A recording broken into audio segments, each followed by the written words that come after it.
அனைவருக்கும் வணக்கம். Astro mind therapy அன்புள்ளங்கள் அனைவரையும் இந்த புதிய வீடியோவில் சந்திப்பதில் பெருமகிழ்ச்சி அடைகிறேன். ஆஸ்ட்ரோ மைண்ட் தெரபி சார்பாக மாத அறிவுறுத்தல்கள்ங்கிற வீடியோ ஒவ்வொரு மாதமும் 12 ராசிகளுக்கும் போட்டு வரேன்.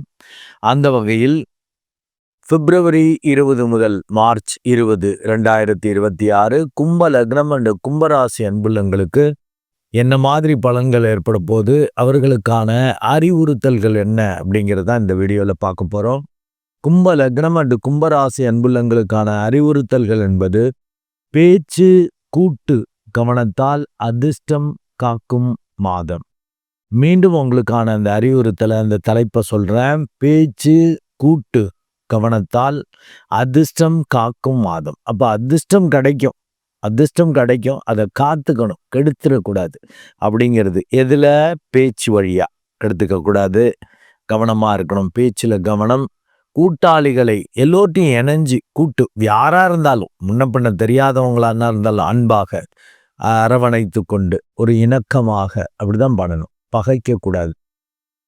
அதை செஞ்சாதான் அதிர்ஷ்டத்தை காத்துக்க முடியும். நல்ல அதிர்ஷ்டம் கிடைக்கும், தன லாபங்கள் கிடைக்கும், அதை காப்பாத்திக்க முடியும். ஏன் அதை மாதிரி சொல்றேன் அப்படின்னா, உங்க லக்னத்துல கிட்டத்தட்ட 4-5 கோள்கள் வேலை பார்க்குறாங்க. குறைஞ்சபட்சம் மாசத்துக்கு 4 கோள்கள் தொடர்ச்சியா வேலை பார்க்குறாரு.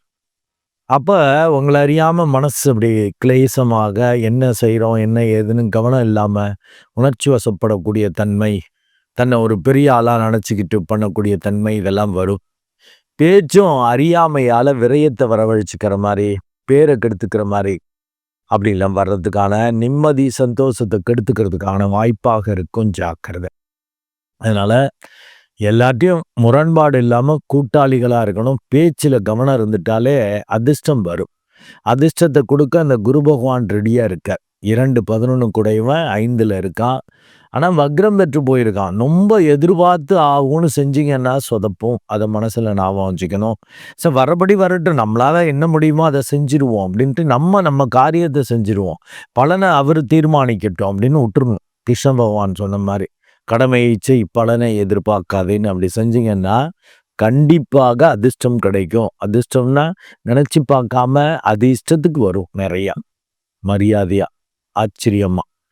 ஆனால் லக்னத்தில் இருக்கக்கூடிய ராகு, 7ல் இருக்கிற கேது உங்களை சும்மா விட மாட்டார். சர்ப்ப தோஷத்தை ஏற்படுத்தி வரக்கூடிய ஆளுக்கு டென்ஷன் ஏற்றி, வரக்கூடிய ஆள் அவங்கள நம்ப முடியாதபடி திடீர்னு அவங்க விலகிறது, திடீர்னு உங்களுக்கு பாதகத்தை தண்டத்தை வரவழைக்கிற மாதிரி ஏதாவது சிக்கலை பண்ணிட்டு போகிறதுக்கான வாய்ப்புகள் உண்டு. அதனால் நல்ல பொருத்தம் பார்த்து தான் பார்ட்னர்ஷிப் வச்சுக்கணும். நீடித்த இதுக்கு அதுக்கெல்லாம் கொஞ்சம் தசாபத்தியை பார்த்துக்கணும். உங்கள் பிறப்பு ஜாதத்தை பார்த்துட்டு தான் வச்சுக்கணும். இல்லாட்டி வரக்கூடிய ஆள் அவங்கள நம்ப முடியாது. அவங்களும் ஆராய்ச்சி பண்ணிக்கிட்டு உங்களை சோதிச்சுக்கிட்டு கிளம்பி போயிடுவாங்க. எப்போ போவாங்கன்னு தெரியாது, அவங்களுக்கு எப்போ கோவம் வரும்னு தெரியாது. அந்த மாதிரி ஆகிடும். அதனால் நல்லா மெடிடேட் பண்ணிக்கங்க, அப்போ தான் நல்ல இது வரும். இல்லாட்டி இப்போதைக்கு புதிய பார்ட்னர் வேண்டாம் அப்படிங்கிற மாதிரி வச்சுக்கலாம். ஆனால் கூட்டு கவனத்தால் அப்படின்னு சொல்லியிருக்கேன்ல, தசாபத்தி சரியில்லை, எல்லாமே தோல்வியாக இருக்குன்னா இப்போதைக்கு கூட்டு தேவையில்லை. ஓரளவு நல்லா இருக்குது, பாசிட்டிவாக போயிட்டுருக்கு அப்படின்னு நல்ல தசாபத்தி உங்கள் பிறப்பு ஜாதகத்தின் அடிப்படையில் தசாபத்தி ஃபேவரபுளாக இருக்குன்னா நல்லபடியாக போயிட்டுருக்கோம். அப்போ நல்லா பொருத்தம் பார்த்து அதுலேயும் கவனம், கூட்டு சேர்றதுலேயும் கவனம் தேவை. ஏதாவது உருப்படா இதில் இழுத்து விட்டு நம்மளை காலி பண்ணிட்டு போயிடுவாங்க. ஜாக்கிரதை. அதிர்ஷ்டம் வரும், அந்த அதிர்ஷ்டத்தை கெடுத்து விட்டுருவீங்க. கூட்டு சேர்ந்து தப்பான ஆளோட பேசி கெடுத்துக்கிறது இப்படிலாம் வரும். லக்னத்திலேயே உங்களுக்கு இந்த பூர்வ பாக்கியாதிபதியாக வரக்கூடிய சுக்கிரன் இருக்கிறார். சுக்கிரன் ஆக்சுவலாக பார்த்தீங்கன்னா 4-9க்குரியவன். லக்னத்திலேயே இருக்கிறது சொத்து சுகம் வரும், மரியாதை வரும், புகழ் வரும், எல்லாம் வரும். கூடவே பாதகமும் வரும்.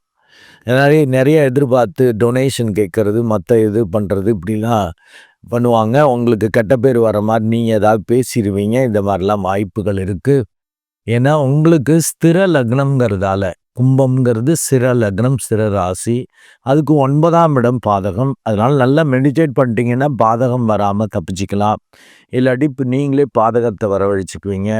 எதிர்பாராமல் அதிர்ஷ்டங்கள், நல்ல கூட்டாளிகள் வர்றதுக்கான வாய்ப்புகள் உண்டு. சாதாரண அப்போதைக்கு காரியம் மாற்றத்துக்கு அப்படியே புதன் புத்திசாலித்தனமா எல்லாத்தையும் வளைந்து கொடுத்து போற மாரி இணக்கமா பண்ணிக்கிட்டீங்கன்னா நல்லது. நீடித்த நட்புகள், நீடித்த பங்குதாரரா வைக்க போறீங்கன்னா, ஜாதக பொருத்தத்த பார்த்துட்டு வச்சுட்டீங்கன்னா, அந்த பார்ட்னரால நீடித்த பங்குகள் கிடைக்கும். அப்படி நீடித்த ஒரு பங்குதாரரா இருப்பார் உங்களுக்கு. அதிர்ஷ்டமாவும் இருப்பார். அத பார்த்துக்கணும். சூரியன் லக்னத்திலேயே இருக்கிறது 7ஆம் இடத்ததிபதி. பெரியவங்க, மூத்தவங்க, அதிகாரிகள், தந்தை போன்று உள்ளவர்கள் அவங்கெல்லாம் உங்களுக்கு டைரக்ஷன் குடுக்கறது, இப்படி பண்றது, அப்படி பண்றது பண்ணுவாங்க. அத கொஞ்சம் அக்செப்ட் பண்ணிக்கிறது நல்லது தான். ஏன்னா 3, 10 கூடைய அந்த செவ்வாய் உச்சமாக 12ஆம் இடத்துல இருக்கார். புதிய முயற்சிகள் இப்போதைக்கு வேண்டாம். எது வரைக்கும்னா மேட்டர் ஆஃப் 3, 4 டேஸ் தான். 23/2/2026 வரைக்கும் 12ஆம் இடத்துல உச்சமாகிறார். அப்போ புதிய முயற்சி, புதிய தொழில் ஆரம்பிக்கிறது, புதுசா ஏதாவது செஞ்சீங்கன்னா சிக்கலாகும். 23/2/2026க்கு அப்புறம் லக்னத்திலேயே வர்றது ஓரளவுக்கு சிறப்பு. அந்த முயற்சிகள் பலிதமாகும். தொழில் வேலை வாய்ப்புகள் வரும். அதை பயன்படுத்திக்கலாம். ஒரு கொஞ்சம் பொருத்தம் பார்த்துக்கணுன்ட்டேன்ல, கூட்டுல கவனம் தேவைன்னு இருக்கேன்ல, அதை பார்த்துக்கணும். ஏன்னா உங்க லக்னாதிபதியான, ராசியதிபதியான சனிக்கு இவர் அப்படியே ஆப்போசிட்டான கோள் செவ்வாய். அவர் லக்னத்துல உட்கார்றப்ப நீங்க அப்படி ஒரு சில் பார்ட்டி, ஒரு வெப்ப பார்ட்டி உள்ள வராருன்னு வச்சுக்கோங்க. உணர்ச்சி வசப்பட்டு அதனால தான் பேசுவீங்கன்னு. உணர்ச்சி வசப்பட்டு ஒரு கொதி நிலையில பேசுறது, அறியாமையை வெளிப்படுத்துறதெல்லாம் பண்ற மாதிரி ஆயிடும். ஏன்னா 2ல வேற சனி பகவான் இருக்கிறது, அறியாமை வெளிப்படும். லக்னத்திலேயே செவ்வாய் இருக்கிறது கொஞ்சம் மோடு முட்டித்தனம், டென்ஷன் வரும். ஏன்னா இன்னொரு வெப்பக்கோளான சூரியனும் இருக்கு. தான் ஒரு பெரிய அப்பாட்டக்கர்ன்னு நினச்சிக்கிட்டு ஏதாவது பேசி ஏதாவது சிக்கல் பண்ணி விட்டுருவீங்க. வர்ற அதிர்ஷ்டத்தை கெடுத்துக்கிறது, இல்லை ஆல்ரெடி வந்த அதிர்ஷ்டத்தை ஸ்பாயில் பண்ணிடுறது, அப்படியே பாதகமா பண்ணிடுறது. இப்படி வர்றதுக்கான வாய்ப்புகள் இருக்கு. நல்ல மெடிடேட் பண்ணிக்கணும். அப்பதான் நல்லது. அதிர்ஷ்டம் தேடி வரும். சுக்கிரன் 23/2/2026 வரைக்கும் தான் லக்னத்தில் இருக்கார். அப்புறம் 2ஆம் இடத்தில் உச்சமாகிறார். அது பெரிய பிளஸ். பெரிய அளவுக்கு உங்களுக்கு புகழ் மரியாதையோட தன வருவாய் வரும். இருந்தாலும் லக்னாதிபதி சனி பகவானோடு அந்த சுக்கிரன் சேர்றது எதிர்பாலினர் வகையிலையும் கவனம் தேவை. கவர்ச்சியான திட்டங்கள், கவர்ச்சியான வகையில் வரக்கூடிய பிஸ்னஸ் வாய்ப்புகள், அதை பற்றி தெரியாமல் கவர்ச்சியாக சொல்லுவாங்கல்ல, அந்த ஆடு கொடுக்குறப்பெல்லாம் 1 வாங்கினா 3 இலவசம் அப்படிங்கிற மாதிரி. இல்லாட்டி இவ்வளவு % வட்டி, நீங்கள் 10,000 முதலீடு பண்ணீங்கன்னா மாதம் உங்களுக்கு 5,000 வட்டி வரும். அப்படி இப்படிலாம் ஏதாவது பேசுவாங்க. அது மாதிரிலாம் அந்த கவர்ச்சிகரமான திட்டங்கள் எல்லாம் மாட்டிக்கக்கூடாது. எதிர்பாலினர் வகையிலையும் கவனம் தேவை. குடும்பத்தில் குழப்பம் வந்துடும். ஏன்னா அழகு, கவர்ச்சி உங்கள் முகத்திலேயே அந்த தேஜஸ் வரும். அது மற்ற எதிர்பாலினரை கவர்ற மாதிரி, எதிர்பாலினரை கவரும்படி இருக்கும். அது தேவையில்லாத குழப்பம், பிரச்சனையை உருவாக்குறதுக்கான வாய்ப்புகள் இருக்கு. பேச்சில் கவனம் தேவை, கூட்டுலையும் கவனம் தேவை. அந்த மாதிரி அழகு, கவர்ச்சியான விஷயங்களை நைஸா ஒதுக்கிக்க, கண்டுக்க கூடாது. ஏற்கனவே பண்ணக்கூடிய விஷயங்கள்லாம் பிரச்சனை இல்லை. நல்ல திசாபத்தி போகுதுன்னா தீர்க்கமா கூட்டு சேர்றதுலையும் கவனம் தேவைன்னு இல்லை. ஆள் யாருன்னு தெரியாம, ஆழம் தெரியாம காலை விட்டீங்கன்னா வம்பு, ஜாக்கிரதை. சூரியனும் பார்த்தீங்கன்னாக்கா 15/3/2025 வரைக்குமே லக்னத்தில் இருக்கார். அப்படி ஒரு மேதையா, பெரிய ஆளா, தன்னை ஒரு பெரிய அப்பாட்டக்கரா நினைத்து கொள்ளக்கூடிய தன்மை, ஈகோவா பிகேவ் பண்ணக்கூடிய தன்மையை அவர் கொடுப்பார். அடுத்து 2ஆம் இடம் 15/3/2026க்கு அப்புறம் மாறுறார்.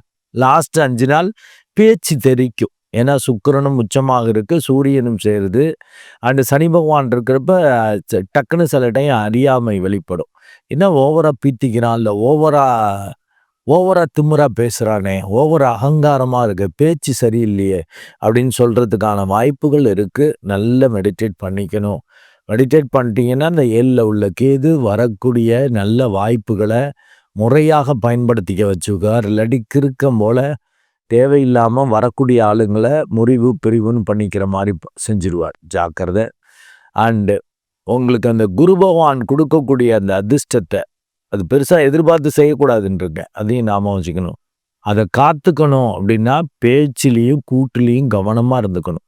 எப்படி கவனமாக இருக்க முடியும்? நீங்க சொல்றீங்க சார் கவனமா இருக்கணும்னு. என்ன அறியாம பேசி புடுறேனே. ஏன்னா அறியாமை அப்படிதான் வெளிப்படும். உங்க லக்னாதிபதி சனி பகவான் அப்படிதான் பண்ணுவார். அதனால நல்லா மெடிடேட் பண்ணிட்டீங்கன்னா, அந்த விழிப்புணர்வு வந்துரும். Before saying anything, before doing anything அதாவது பேசுறதுக்கு முன்னாடி, செய்யறதுக்கு முன்னாடி ஒரு வித விழிப்புணர்வு வந்துரும். இவர்ட்ட சொல்லாமா, இல்ல இப்ப சொல்லாமா, வேணாமா அப்படிங்கிற ஒரு தெளிவு வந்துரும். அதுக்கப்புறம் வெளிப்படுத்துனீங்கன்னா பிரச்சனை கிடையாது. நிதானமாக பண்ணுவீங்க. இல்லாட்டி பட்டுன்னு ரியாக்ட் பண்ணிடுவீங்க. ஒரு ஃபியூ செகண்ட் இல்ல ஃபியூ மினிட்ஸ்ன்ட்டு பேசுறப்ப ப்ராப்பரா ரெஸ்பான்ஸ் பண்ணுவீங்க. அது நல்லாருக்கும். நன்றி அன்புள்ளங்களே!